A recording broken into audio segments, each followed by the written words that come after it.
एक समय की बात है, भगवान गौतम बुद्ध अपने शिष्यों के साथ बैठे हुए थे और उन्हें उपदेश दे रहे थे। तब उन्होंने अपने शिष्यों से कहा, क्रोध इंसान का सबसे बड़ा दुश्मन है। क्रोध करने वाला व्यक्ति खुद को हानि पहुंचाता ही है, लेकिन दूसरों को भी हानि पहुंचाता है। वह प्रतिशोध की आग में जलता है और अपने जीवन को बर्बाद करता है। उनके उपदेश खत्म हो जाने के बाद उनके शिष्यों में से एक शिष्य खड़ा होता है और उसे बोलता है, तू एक ढोंगी है।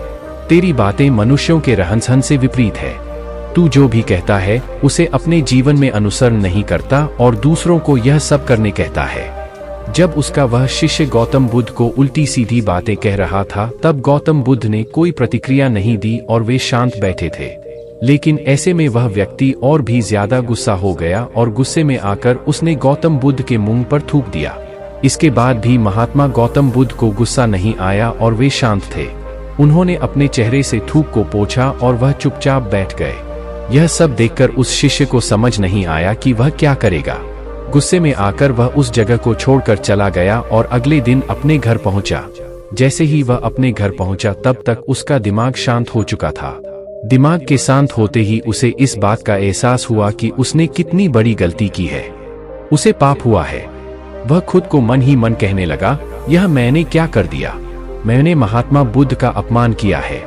ऐसा पाप मैं कैसे कर सकता हूँ? मैंने बहुत बड़ी गलती कर दी। मुझे जाकर उनसे माफी मांगनी होगी।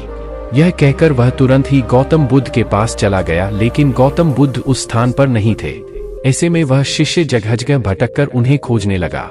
जैसे ही उसे महात्मा बुद्ध मिले तो वह उनके पैरों पर गिर गया और उनसे कहने लगा, मुझे माफ कर दीजिए, मुझसे गलती हुई है। मैंने आपका अपमान किया है। मैंने यह बहुत बड़ा पाप किया है। यह सब देखकर गौतम बुद्ध ने उससे कहा, शांत हो जाओ, क्या बात है मुझे बताओ, तुम कौन हो? गौतम बुद्ध के यह पूछने पर वह शिष्य चौंक गया। वह सोचने लगा कि महात्मा बुद्ध मुझे कैसे भूल सकते हैं? मैंने तो उनका अपमान किया था। यह सोचकर उसने महात्मा बुद्ध से पूछा, मैं वही शिष्य हूँ जिससे कल आपका अपमान किया था और आप इतनी जल्दी मुझे भूल गए। हमें कल की बातों को कल में ही छोड़ देना चाहिए। वह अच्छा हो या बुरा उसके बारे में बार बार विचार नहीं करना चाहिए। मैं बीती हुई बातों को पीछे छोड़कर आगे चलता हूँ और ऐसा ही हम सबको भी करना चाहिए, महात्मा बुद्ध ने उस शिष्य से कहा। महात्मा बुद्ध की यह बातें सुनकर वह शिष्य और भी ज्यादा प्रभावित हुआ और उनसे बोला, मैं आज से आपकी हर बातों को माना करूंगा। इस कहानी से हमें यह सीख मिलती है कि क्रोध करना इंसान के लिए सबसे खतरनाक है। यह मनुष्य का सबसे बड़ा दुश्मन है जो उसे बर्बाद कर सकता है। इसलिए मनुष्य को कभी भी क्रोध नहीं करना चाहिए।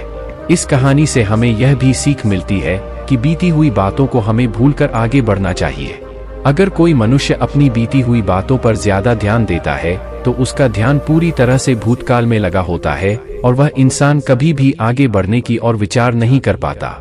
इसीलिए हमेशा पुरानी बातों को छोड़कर आगे बढ़ने की सोचे।